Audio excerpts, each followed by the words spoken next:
Teachers of Reddit. Who are the students you remember from 5, 10, 20 years ago, and what did they do to be remembered? Story 120 years ago, there was a little girl in my class who was rather plump, plain, never spoke, and didn't have many friends. I'm only saying this to describe the sort of kid she was. One day, she was slow to pack away, and it was just me and her in the classroom. I had a big bag of sweets and asked her if she'd like one. She very nervously said yes, and I said she could only have one if she stopped and talked to me while we had them. We had a lovely chat about her dog and her family, and I picked a book off my shelf I thought she'd like to read. Every week after that, she'd hang back, we'd share some sweets or whatever either of us had in our lunchbox, and we'd talk about things. After a few months of this, she said, "I hope you don't mind giving up your break." And I said to her, "I look forward to it. The class is so big we don't get time to talk, and I haven't got a daughter, so this is lovely." When the year ended, she had another teacher, but she'd still pop in and say hello, less and less often as she made friends and grew in confidence. 6 months ago, I bumped into her while out shopping. I gave her a big hug. She said she remembers being very lonely at 11, but talking to me gave her something to look forward to. She went to university and was now a primary school teacher, and she always keeps sweets in her desk. Story 2, I will always remember 2 students I had 10 years ago, a girl and a boy. They were senior year of high school and about to graduate. They were dating, and she was pregnant with his baby. I had a great relationship with them both, and I had hopes they would make excellent parents. She went into labor in the middle of my class, and he had to rush her out. They came to my wedding last year with their 9-year-old child at a word. Story 3, I coach swimming for prep school. So although you wouldn't classify me a teacher, I worked with a kid who was literally the most intelligent, skilled, and hardworking individual I had ever met, still to this day. His parents were wealthy. So, in addition to normal practice, they paid for me to train him one-on-one in the mornings. The pool opened at 5 a.m. I would usually arrive at 4:55 a.m. His parents put the accountability in him, and so he wouldn't wake them up in the morning. He would ride his bike, no matter what the weather forecast was. Not only that, but I never beat him to the pool. He was always waiting for me when I arrived. We would go over the plan for the day, and most often he would change the intervals and distances to make them more challenging. The thing was, I was already making the workout as hard as possible. Fast forward to last week. As a freshman in scholarship to Stanford, he recently broke the Pac-12 record for fastest mile ever swum at the championships. We keep up on social media, and I know that he'll be incredibly successful later on in life. Story 4, threatened to kill me, my first lesson in the school. 10 years on, he's just been put in prison for robbing an old lady and breaking her hand. Classy. Story 5 of my 30 years of teaching. There are many, many students I remember for a wide variety of reasons. However, the story that readers may find somewhat interesting concerns a student in my AP physics class about 6 years ago. She was always on her phone whenever there was even 1 minute of downtime. And she was always laughing when looking at her phone. Finally, I asked her, "What is always so funny?" And that's how I discovered and got hooked on Reddit.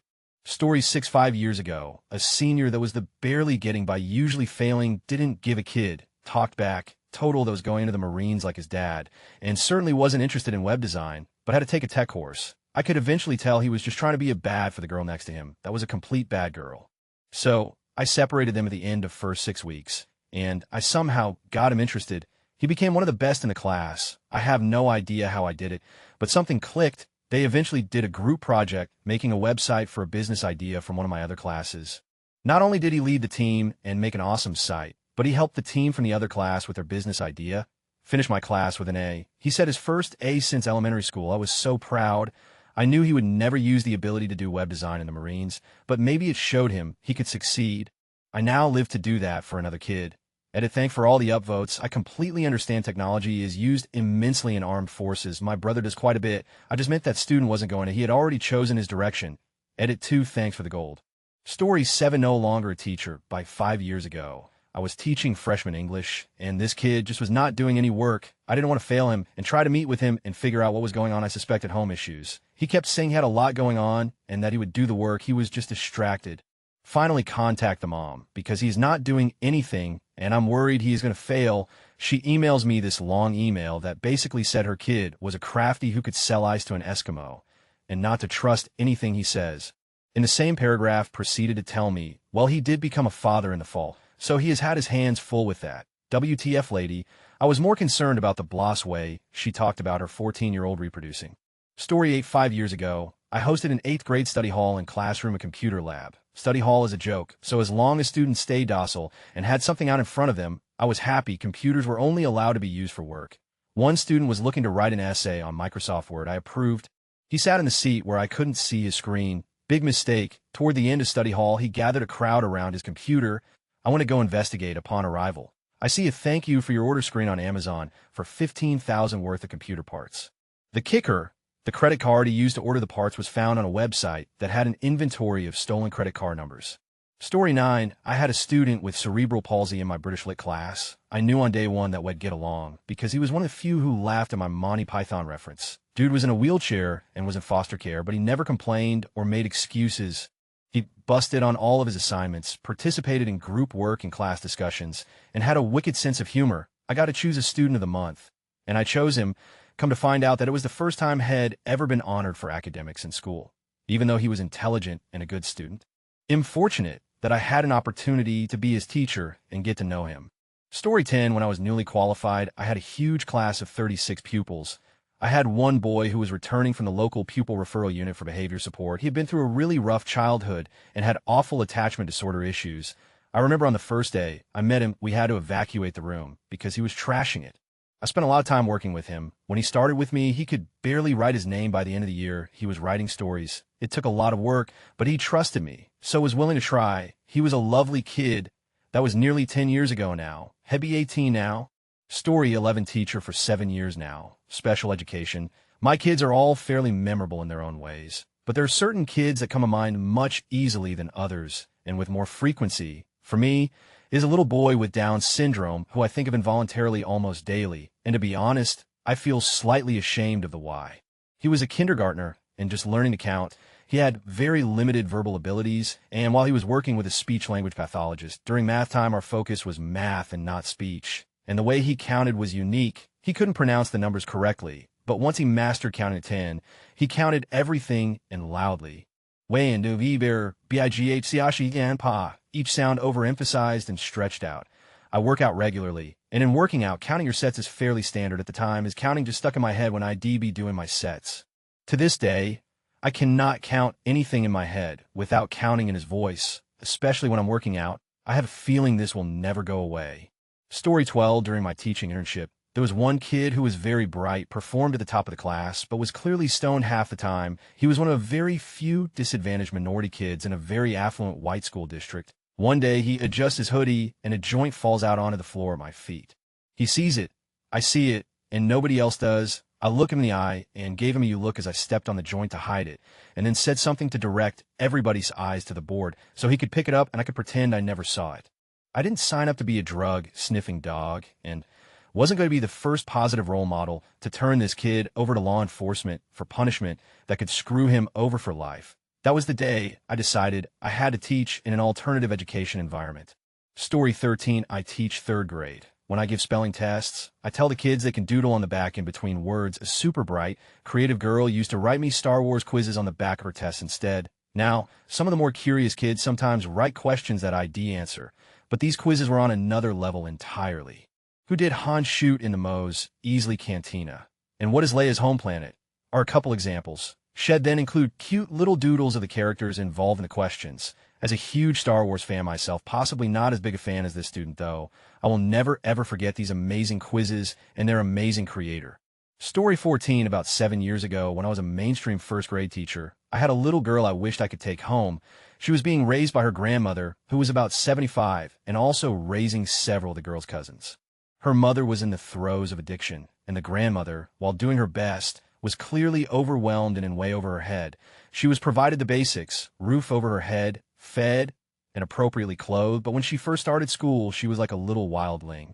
She was so unsocialized, and no one had taught her anything academic. She didn't know letters, numbers, shapes, or how to write her own name, and she was starving for affection. I love her so much because she was so eager and so sweet, even if she would quickly put any kids who got her way on the ground. I lost track of her after she moved on to middle school, but last I heard, she wasn't doing well, very angry and out of control, and I don't know if her grandmother is still even alive. So who knows who she lives with now? If she had ended up in different circumstances, she had so much to offer. Breaks my heart. Story 15, I honestly can remember all of my students, but the ones that pop up in my head from time to time are the ones I had an especially positive weird interaction with. One, the student who told me she was a lesbian and wouldn't stop giving me hints that she wanted to hang out with me after school or during the summer. 2. The mentally impaired student who would make casual death threats to anybody for any random reason. Example, oh, that would be a shame if the next exam is hard, and we would find you B10 in the parking lot. Edit, thanks. I learned a lot of vocabulary. Story 16, not a teacher, but I taught computer classes for a couple of years at a private high school. I had a group of mean girls in one of the classes who decided I'd be their target and entertainment for the class period. Having teenagers of my own, not much gets under my skin, so it didn't bother me that much. In retrospect, I should have pretended it bothered me because they kept ramping it up, trying to get a reaction from me. One class period with the others egging her on. One of the girls, Sarah, stole something out of my jacket pocket. I don't remember what it was. The jacket was slung over the back of my chair. I was at the other end of the room at the time, but I saw her do it. I didn't say anything when it happened. I kept the girls after class. When I confronted them, they threw Sarah under the bus, claimed they had no idea what I was talking about. If Sarah did it, they didn't ask her to do it. So I let the other girls go. Sarah gave the item back to me. Asked me if she was in trouble. Stealing was a big deal in that school. If ID reported her, she would have been expelled. I couldn't see doing that to her, so I told her no. If the item had been something valuable, I might have, but it wasn't. And if it had been valuable, I didn't believe she would have taken it. Told her I knew her friends had put her up to it. Told her she might want to think about what kind of friend she had. That developed into a pretty long discussion about true friendship. Honestly, I was a little out of my element, not being a real teacher and not having any experience talking to other people's kids. So I talked to her like I would have talked to my own kids. We talked about what would happen after high school, about friends who made you happy versus friends who made you sad or angry, about how people judged you by the people you kept around you. The rest of the semester was about the same. Still had problems with the mean girls, but Sarah was quieter and didn't participate much. I figured she was embarrassed about the whole thing. I saw Sarah again a year later with a whole new circle of friends. She walked right up to me and gave me a big hug, told me she'd never forget what I told her, and smiled at me as she walked back to her friends. I hope she has a happy life. Story 17. Just last week, a student disclosed to me that she was living away from home in a sort of youth hostel. Although she was safe, she said she was really struggling with money and would often stay home from college UK because she was too hungry. I sorted her a food parcel out for the next day, and she said she was so excited to be carrying a heavy bag of food home and she would finally be able to afford tampons. I cried when she had gone. Story 18. I only taught for a year and remember lots of students, but my favorite has to be the 4th grade girl who had creative life goals. The other girls wanted to be nurses or dancers when they grew up, but this girl wrote that she wanted to be a bounty hunter obstetrician. I still get a good laugh out of that one. Story 19. My first year teaching 5 years ago, I taught 6th grade, which is still an elementary school in my district. I'll never forget Caden. I use a classroom money system where kids earn money for doing jobs, making good choices, etc. They could pay out for sitting on the couch I had in the classroom or for auctions at the end of the quarter, etc. We were walking back in from the school spelling bee, and I hear Caden say to a classmate, "How could Garrett misspell paprika?"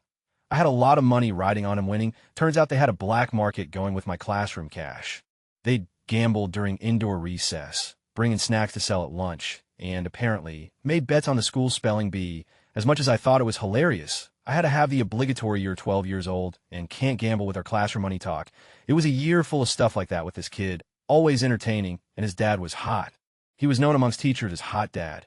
Memorable year, good kid. Edit, of course, there's also the girl who, when I moved to 4th grade the next year, wrote out How to Kill as part of a creative writing assignment. That one was graphic, where the girl who wrote out a list of white girls who were followed by I have one word for MS. Always theme on. Those were fun. I explained to him that the meaning of the word feudal was something equivalent to hitting an exposed steel I-beam in the back of my classroom. As in, there was no point. He said, "What do you mean like this?" and punched it as hard as he could, broke his hand. Story 20, not a teacher, but I was and still am earning my pocket money in my middle school by being a math tutor. I once had a student who could perfectly tell answer to almost any math problem, but she couldn't show how she got there. She just knew. But her teacher, despite correct answers, always was giving her F for no thoughts process. 2 years, 2H a week teaching how to write her thoughts. Good times. Now she's on math physics class, and she don't need my help, but we are still in contact. Story 21, an especially gifted piano student of mine, has finished his DMA Doctor of Musical Arts and is much in demand as a performer. The credit goes to him. He did the work and made his dreams come true. Story 22, shortly prior to my wife beginning her teaching career at a private school, she worked there for 14 more years. A student had kidnapped one of the few children of color, tied him up, and called him his slave and the N-word, etc. I will have to verify what happened to the kid. His parents were billionaires or something like that. I know the child who got tied up continued to attend the school, and his father was a police officer. Hopefully his tuition was free. If there's enough interest, I'll get the name of the kid who did the slave thing and see what he's up to now. The kid who was tied up is kicking serious in life care, etc. Update my wife, will ask a friend for the name of the student, and I'll see if I can track them down. She doesn't remember. However, she did add some details. The incident occurred at recess against the kid's will, so the kidnapping thing is something I remember hearing from someone else. He tied the other student, the only black child at the school, up to a basketball pole and called him his slave and the N-word. My wife guesses that the other student is likely went to a great college and parents bought him out of any trouble, but will verify. Story 23, Alex. Not sure what condition he had, but he was kind of slow. On a class trip, overnight at some camp, some of the guys were kind of messing with him. Alex, do you beat your meat? I'll not be beaten by the meat. Poor kid had no idea what it meant. Another kid, Brad, was under his sheet and started to exaggerate off motion. You could clearly see his hand motion. Alex, I'm beating my meat. I will not be beaten by the meat. And jumped on Brad and punched him right in the edit. I just noticed the question asked for teachers to clarify. I was a student, not a teacher. Story 24, my GFS first year of teaching.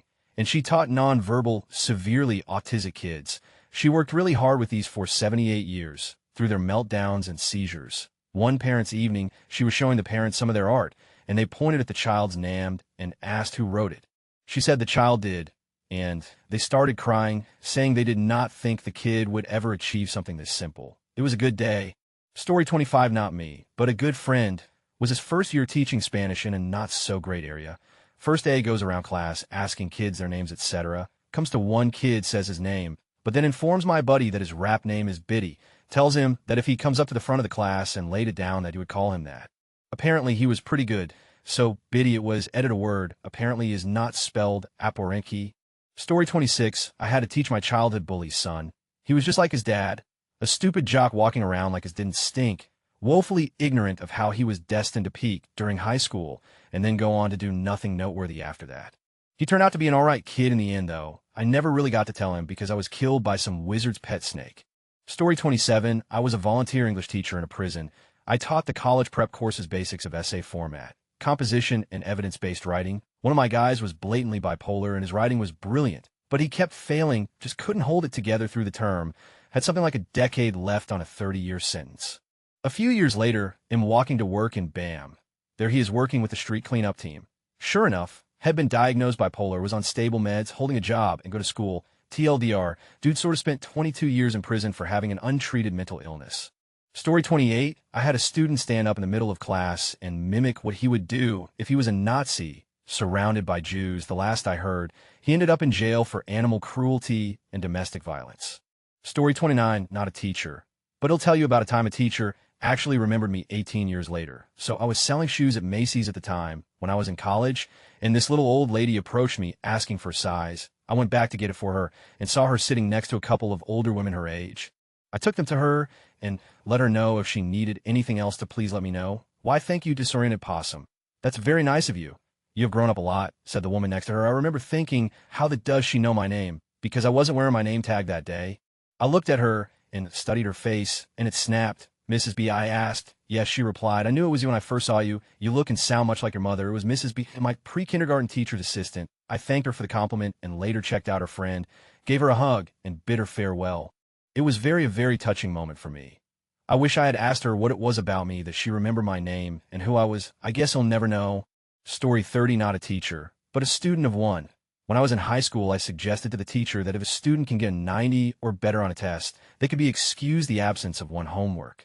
She had a policy of every time you missed a homework assignment, you got a point off your final grade. Fast forward a decade. I was visiting my parents, and they asked me to pick a something from the supermarket. I ran into her in the aisle. She came, said, "Hi, Rob 132. I just want to tell you that I've kept your policy in place of 90 or higher on a test to make up for a missed homework. And every year I tell the students about it. And I always mention your name. It really helps some kids study more to make up on missed homeworks. The worst part is I never got to use it. I only got in the mid-80s. Math wasn't my thing." Story 31, nearly 15 years ago. I worked in an absolutely horrific department. One morning before school started, I had the pleasure of being told how a teacher I was by my head of department am not. Needless to say, I was cut up and spent most of the morning crying on and off. Just before I was due to teach my year 11s, 3 of the girls found me crying. One of them stayed with me. One of them blocked the doorway to refuse entry to anyone else. And one of them ran off to the loo to give me a tissue. These were the hard nuts of the school. The ones that were dumped on me because their year 10 teacher couldn't handle them. I will never ever forget the kindness they showed me on that day. I wonder where they are now. Story 32. I taught preschool for 5 years and then switched to upper elementary 4th and 5th grade. My first 2 years teaching upper elementary, I looped with my class. I had mostly the same students for 2 full school years. They were like my own children at that point. They're getting close to graduating high school at this point, and I think about them all the time. I can still list first and last names of every student and most of their parents. They were my favorite group of students in my 12 years in education. I think they taught me just as much as I taught them. Story 33. I still remember a student. She was a troubled girl from a huge family who was having some troubles. I think the kids were sort of farmed out to different relatives. I had been trying to reach her and get her invested in school when one day I realized it was her birthday. Another teacher and I took her to lunch off campus, totally breaking the rules. By the way, we went to Spaghetti Factory. She had never eaten in a restaurant where you got salad and an entree and dessert before. We told the server it was her birthday, and she got a cupcake with a candle in it. After that, she paid much more attention in class, and actually got a good grade by the end of the year, that last day of school. She showed me that she had kept the little candle in her wallet to remember that day. No big deal made at home because of some family trauma that I can't remember now. She gave me a cheap silver ring that immediately turned my finger green, but I still have. I say her briefly the next year, but she was failing again because her English teacher doesn't love me the way you do. Broke my heart. All she really wanted was somebody to love her. I always wonder how she turned out, but he'll never know. Story 34. Taught primary school in the UK. I'm an American teacher in 1988. Louise was 10 years old. The class was on a swimming field trip to the city pool. She got her first period while swimming that day. She was the first girl in her class to start menstruating, apparently. When she climbed out of the pool, it was obvious what was going on. All of the kids noticed and started teasing her. She was quite embarrassed, and I was embarrassed for her. I took her to the changing room to clean up and change into her school uniform. I got her a tampon for a lifeguard. It was quite awkward.